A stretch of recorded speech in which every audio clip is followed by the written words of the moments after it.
आणि धमकी वमकीला कोणी घाबरत नाही, काही काळजी करू नका.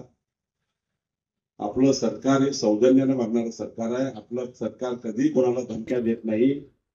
आणि कोणी धमक्या देत असेल, काळ बदललेला आहे. आता कोणी धमक्या ऐकत नाही, तो काळ गेला. आता सन्मानाने जगाचा काळ आला. देवेंद्र फडणवीस सरकारचा काळ आहे. सन्मानाने जगण्याचा काळ आहे, सन्मानाने जगवण्याचा काळ आहे.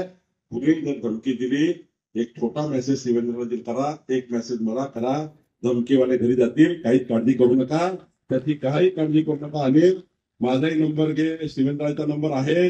मी नागपुरात जरी असलो तरी 5 मिनिटांमध्ये साताऱ्याचं संपूर्ण यंत्रणा, शेवटी कुणी धमकी दिली असेल तर त्या ठिकाणी सरकार आहे, पोलीस आहे.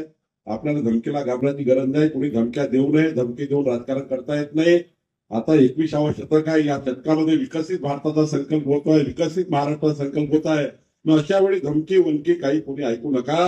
आणि अनिल, विकासाची गाडी आपल्याला 100 मिनिट चालवायची आहे. मी तुम्हाला वचन देतो, मान्य देवेंद्रजी फडणवीस, मी शिवेंद्रजी भोसलेजी, आम्ही सर्व मंत्रिमंडळाचे सहकारी वाईच्या विकासाच्या बाजूने उभे आहोत.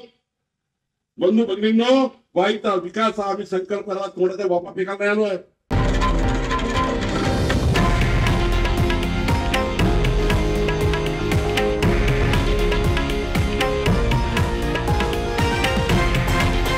हे आहे देशातील नंबर 1 न्यूज नेटवर्क आणि आपण पाहत आहात TV9 मराठी, एकमेव.